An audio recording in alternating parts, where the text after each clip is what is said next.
tenemos el gusto de estar conectadas vía Zoom con Otto Ramón Sonnenholzner, empresario, radiodifusor y economista. Realizó su labor como comunicador y gerente general en Radio Tropicana. Fue presidente de la Asociación Ecuatoriana de Radiodifusión AER en Guayas. Como empresario se ha desenvuelto en el sector de la construcción, comercio y agricultura, también como profesor universitario en la Universidad Católica Santiago de Guayaquil y fue vicepresidente del Ecuador entre diciembre de 2018 y julio 2020. Señor ex vicepresidente, qué gusto tenerlo con nosotros. Cuéntenos su criterio sobre los resultados de las elecciones de autoridades para la Asamblea Nacional y no solo los resultados, sino las formas que allí se vienen. Hola Yolanda, un gusto saludarla y a través suyo y de este medio de Gracias. comunicación a todos los ecuatorianos que se suman a esta entrevista. Para nosotros es un honor. Alguien me preguntaba el jueves en la noche antes de que esto arranque y yo le decía, ando a ver bastante canguil porque va a haber de qué hablar, ¿no? Y así fue. Creo que en mi caso subestimé la posibilidad de que la alianza Creo-PSC se rompa tan rápido, más allá de que muchos creíamos que iba a ser una alianza difícil. Yo pensaba que esa ruptura se iba a dar en el desgaste del ejercicio del poder y no en la primera acción pública conjunta, que era la elección de autoridades de la Asamblea Nacional. Creo que esa ruptura tiene un costo para el gobernante, en este caso para el señor Lasso, porque gobernar con solo 12 asambleístas, créame, yo no le digo que el principio y el fin del Ecuador esté en la Asamblea Nacional, pero hay elementos importantes que están vinculados a los planes de gobierno que tienen que pasar por ahí, y pasar o aprobar esas leyes con solo 12 asambleístas es complejo. Con el bloque social cristiano hacían 30 y bueno, se acercaban con un par de bloques más a hacer mayoría. Hoy lo que tiene que hacer el señor Lasso para hacer mayoría es complicado. Ahora, dicho esto, yo creo que el oficialismo, en este caso hizo lo correcto. Tal vez la forma no fue la adecuada, pero hizo lo correcto, porque haber hecho un acuerdo de impunidad con las bancadas que sea, en este caso con la bancada del expresidente Correa, primero le iba a pasar factura en su base electoral, que es la que lo lleva al poder, que son los ciudadanos, somos los ciudadanos que queremos que el país salga completamente de un modelo que ya ha destruido otros países y le ha hecho suficiente daño al nuestro. Pero segundo, porque abiertamente dijo la hermana del expresidente, que ahora es asambleísta, la señora Pirina Correa, que parte importante de ese acuerdo era hacer una comisión. Le dicen de la verdad, pero yo siempre digo que ellos tienen un talento increíble para ponerles nombres espectaculares a instituciones terribles. Y yo creo que eso abiertamente, y de lo que venían diciendo, era una comisión de la impunidad y la venganza, ¿no? Estaban listos, ya preparados para hacer revisión de casos judiciales, lo cual no le compete al legislativo. Por eso le digo que eso le hubiese pasado factura al gobierno del señor Lasso. Y yo con esto no le quiero decir, Yolanda, que no existan errores en el sistema judicial. Los hay, y muchos. Los que más lo sufren son los ciudadanos que no tienen ningún tipo de poder, ni económico ni político. Y con esto no le quiero decir que los ciudadanos que se sientan perjudicados por el sistema judicial no tengan todo el derecho que les asiste para en cualquier instancia nacional o internacional apelar a los fallos que sienten que los perjudican. Pero lo que no está bien, Yolanda, y se lo digo con toda sinceridad, es que se utilice el poder político, que se llegue a la asamblea, a la presidencia, a una alcaldía, para tratar de resolver problemas personales, económicos o judiciales. Uno llega a esos puestos con el afán de servir a los demás, no de servirse uno. Y creo que por ahí ya arrancaba mal ese acuerdo. Hoy dicen que sí, que qué miedo le tienen a la verdad. No, ninguno. Pero hay que respetar la institucionalidad si queremos que el país supere los procesos tan negativos de autoritarismo que vivimos durante más de una década. Muy claro. Ahora, hubo mayoría para elegir dignidades en la Asamblea, pero hasta ahora no se hablan de las agendas programáticas. Esto quiere decir que en el camino, o sea, si bien hubo un acuerdo puntual en esta ocasión, no sabemos qué es lo que va a venir una vez que se presenten los proyectos de ley. Tarde o temprano se necesitará probablemente los votos de UNES y de los socialcristianos, que uno sabe cuán esquivos van a estar. Entonces, realmente sí, en este momento lo que demostró Guillermo Lasso es que él no va a ceder ante cualquier propuesta que se le haga, cualquier tipo de pacto, sobre todo si para él esto tiene un viso de corrupción, ¿verdad? Pero, ¿qué va a pasar a futuro? ¿Habrá la posibilidad de lograr esa gobernabilidad de la cual tanto se ha hablado y que trataron por ese medio de justificar ciertos pactos? A ver, Yolanda, como yo le decía, ni el principio ni el fin de un gobierno pasan por el legislativo. Es ideal tener un legislativo que respalde las iniciativas del Ejecutivo, sobre todo cuando estas se tratan de proyectos de ley para cumplir las metas y los ofrecimientos de gobierno, ¿verdad? Y yo lo que hubiese esperado, Yolanda, le soy sincero, la Asamblea se definió en febrero. Hace más de un mes ya se sabe quién es el presidente electo del Ecuador. Yo hubiese esperado que los acuerdos se den con todos, con todos. Yo no soy sectario, yo fui una persona que trabajó y apeló por la unidad en el Ecuador, saqué adelante proyectos de ley desde el Acuerdo Nacional, hablando con todos, la reforma a la ley de comunicación, la reforma al Código de la Democracia, la ley de extinción de dominio que se acaba de aprobar, la ley de economía circular, es decir, trabajamos una cantidad de leyes del Acuerdo Nacional, pero lo hacíamos escuchando a todos y llevando nuestra posición. ¿Qué debieron de haber hecho en términos legislativos? Hacer acuerdos en función, insisto, de objetivos comunes. ¿Cuáles son los objetivos comunes de todos los ecuatorianos hoy? Los más importantes que estén relacionados con el legislativo, porque hoy el más importante es vacunar, pero eso no tiene nada que ver con los legisladores, nada, absolutamente nada. Pero sí, por ejemplo, reformas legales para generar empleo, reformas legales para reactivar la economía. Entonces, a mí me hubiese gustado que los acuerdos se den en función de eso. El señor Lasso tenga la iniciativa, porque él es el que administra el Ejecutivo, y diga, estos son los proyectos de ley que yo pensaría que estas personas que tienen más de una década en la política del Ecuador tienen una hoja de ruta legislativa, Yolanda. Tanto el Partido Social Cristiano, que tiene algunas décadas, el correísmo, que ya va para 2 décadas, tantos partidos políticos, uno pensaría que tienen una agenda legislativa. El Pachacutic, la izquierda democrática, no es que llegaron antes de ayer a la política. Entonces, con eso, a mí como ciudadano me hubiese gustado ver acuerdos, ojalá y totales, incluyendo a todos, en función de esos objetivos comunes que son hoy una prioridad para el Ecuador y para los ecuatorianos, pero no en función de las prioridades de los líderes de un partido. Es que eso es lo que está mal. De acuerdo, claro entonces, que sí, claro que sí. Yolanda, Yolanda, sí, solo para terminarle la idea, claro que si sí. es que mañana, porque lo veo difícil la gobernabilidad del legislativo, le soy sincero, los comportamientos históricos de Pachacuti y de la CONAIE, a mí, yo espero estar equivocado, crean, yo creo en la bondad y en la buena fe del ser humano, pero vista la historia, más me preocupa que vuelvan a las prácticas comunes de desestabilización, de violencia en las calles, sin generalizar, porque creo que hay buenos líderes en todos los movimientos, y que a esto se sumen los demás que hoy se sienten ofendidos por la forma en la que Guillermo Lasso ha hecho el acuerdo. Entonces, dicho esto, le decía, el legislativo no es ni el principio ni el fin de un gobierno. Si es que el legislativo no da paso a la gobernabilidad, no da paso al cumplimiento de las metas, él tiene alternativas. La primera y la más normal, y dentro de la institucionalidad todas, por supuesto, es la de avanzar lo que más pueda en cuanto a decretos presidenciales hasta donde la ley se lo permita, sin entrometerse en otras funciones o arrogarse competencias.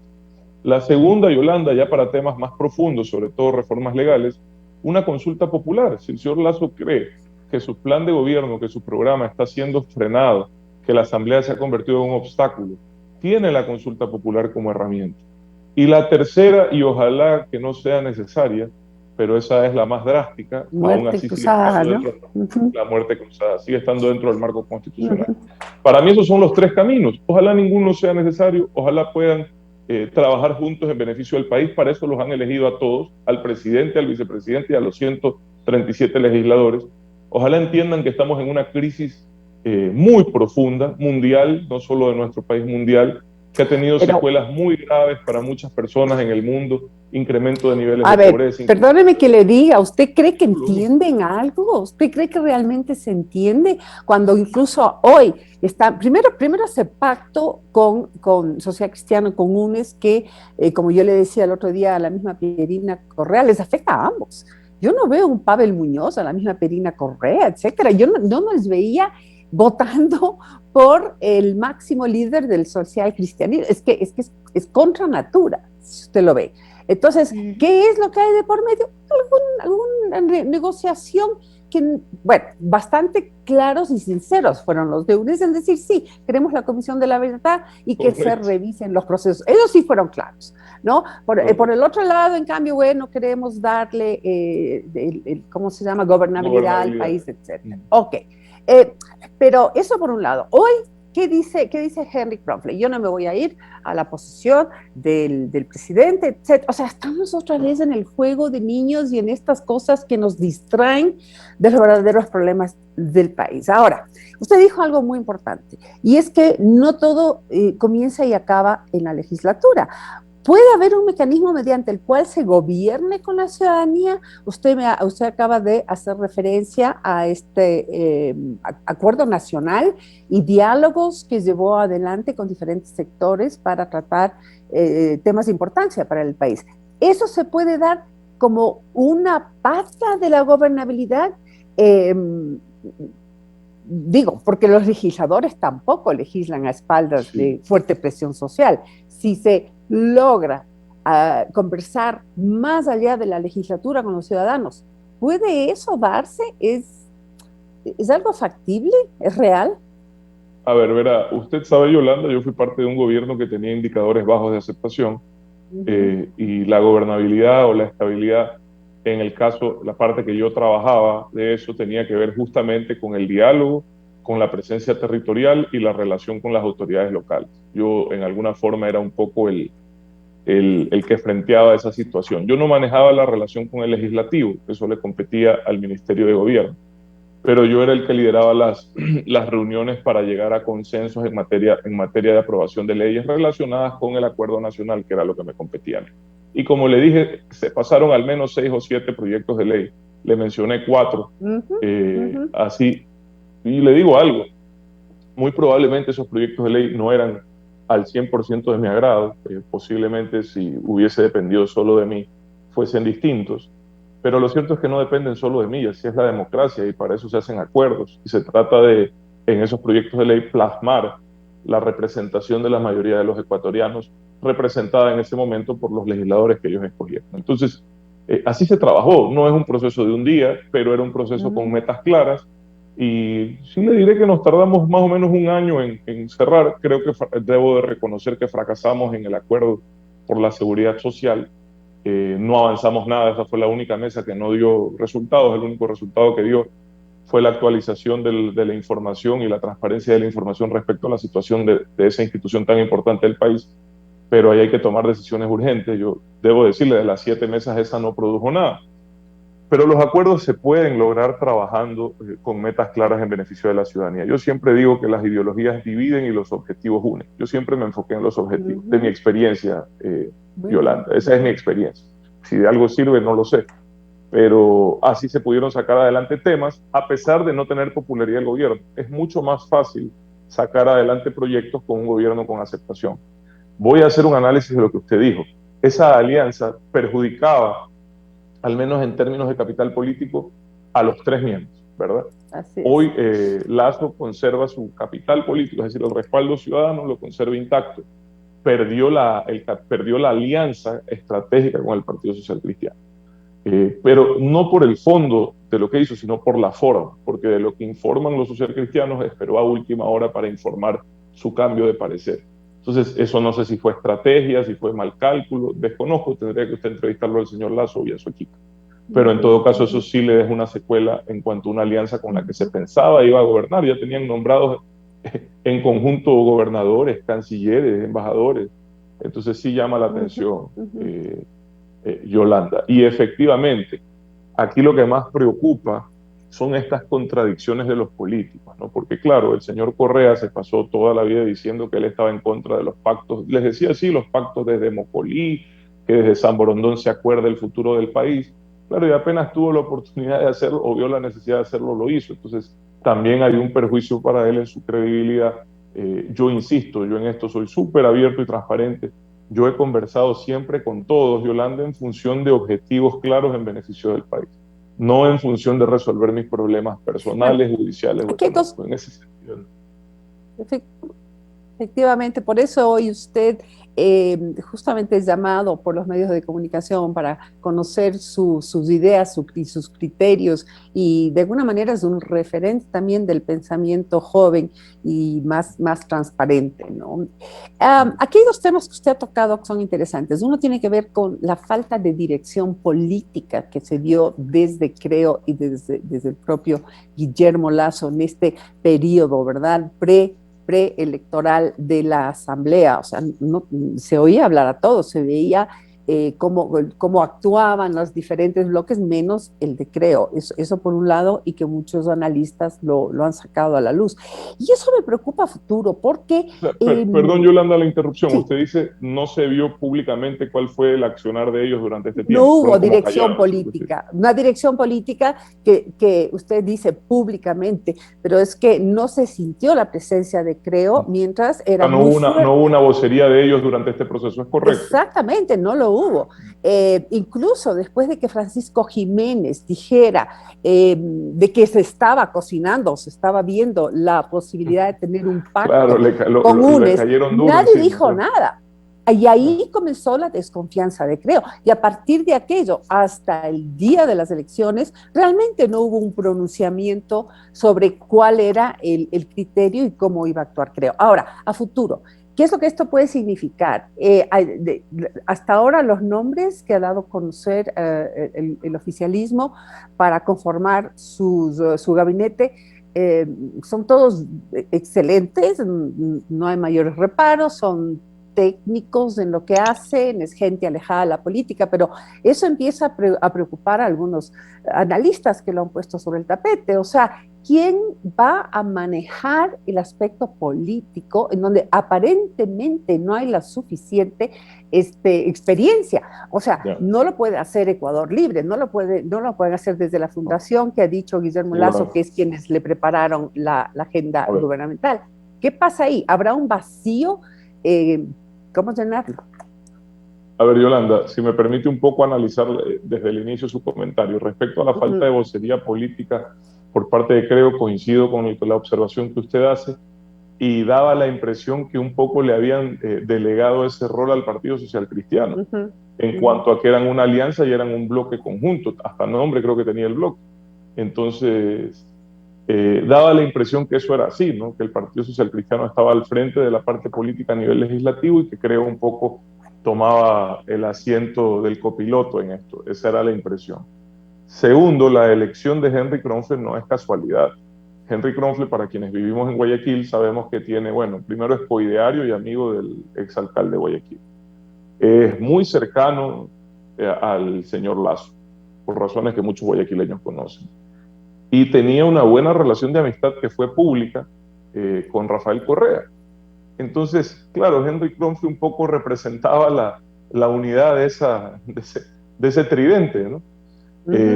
Y yo por ese lado lo comprendí así. De hecho, me llamó la atención que al final del día no se dé el acuerdo, más allá de que usted sabe cuál fue mi posición pública al respecto, porque yo creía que la unidad a cambio de la impunidad no vale la pena.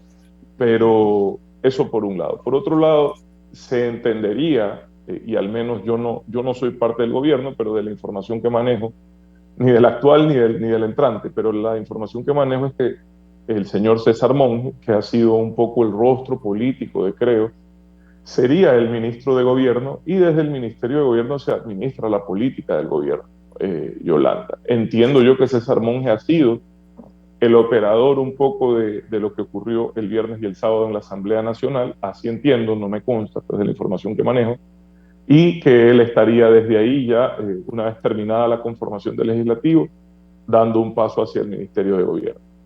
Claro, esto ya es un tema personal y yo no tengo por qué opinar de esto, pero se entiende que él tiene un problema de salud que es público. Esperemos que ese problema de salud esté superado y que no afecte su gestión en un ministerio tan difícil, porque ese ministerio debe de ser uno de los más complejos del gobierno, que administra temas políticos Sí, y de seguridad nacional. estoy de acuerdo con usted, sin embargo, la política no se hace solo desde un ministerio, ni la hace una sola persona, es un eje transversal de todo el gobierno, de todo su actuar. Entonces, yo creo que la política, siendo un eje transversal, al mismo tiempo que la comunicación lo es, van muy unidos y tiene que tener esa concepción, la concepción política y no solo técnica y de buena fe y de buena voluntad para sacar adelante. Claro, lo que le digo es que usted decía quién sería el operador o el rostro político No, yo del decía que gobierno falta, yo lo que decía es que en general nos parece que falta una dirección política y esa dirección política tiene que venir, asumo yo, desde la cabeza. Usted se refiere al perfil de los ministros que han sido electos, básicamente, que han sido seleccionados. Me refiero en general, el perfil puede ser muy bueno, pero ¿dónde están los políticos? Porque también son, o sea, los políticos no son mala palabra, debe haber políticos, debe haber políticos con experiencia. Y usted sabe muy bien que una cosa es con guitarra y otra con violín. Cuando uno está dentro, si está rodeado de gente que tiene concepción política, películas distintas, sin duda. ¿Verdad? Si hay gente con concepción política, bueno, uno puede ir aprendiendo en el camino, pero no todos pueden aprender en el camino. A eso voy. Y bueno, y para finalizar, porque el tiempo sí se nos ha venido encima, lastimosamente, ¿no les llama la atención que Rafael Correa siga marcando la agenda política nacional? O sea, hasta donde lo dejen, Yolanda, ¿no? Ahora, no nos olvidemos que tiene 48 legisladores, de los cuales 5 son de Centro Democrático, que es el partido del ex prefecto del Guayas, Jimmy Jairala. Yo también ahí pronostico que en cualquier rato esa relación se abre, pero bueno, no dejan de ser 43, 44 legisladores en el peor de los casos, que sigue siendo el bloque más grande de la Asamblea Nacional, ¿no? Yo solo le quiero traer a la memoria que líderes políticos similares de la historia del Ecuador, como por ejemplo Bucaram, casi 10, 15 años después de haber salido del poder, seguía teniendo bloques importantes en la Asamblea y seguía siendo parte de la agenda política del Ecuador a pesar de estar en el exilio. Por eso hago la comparación. Seguía incidiendo en algunas provincias como Esmeraldas, Los Ríos, parecida además la votación a la del correísmo en ese sentido.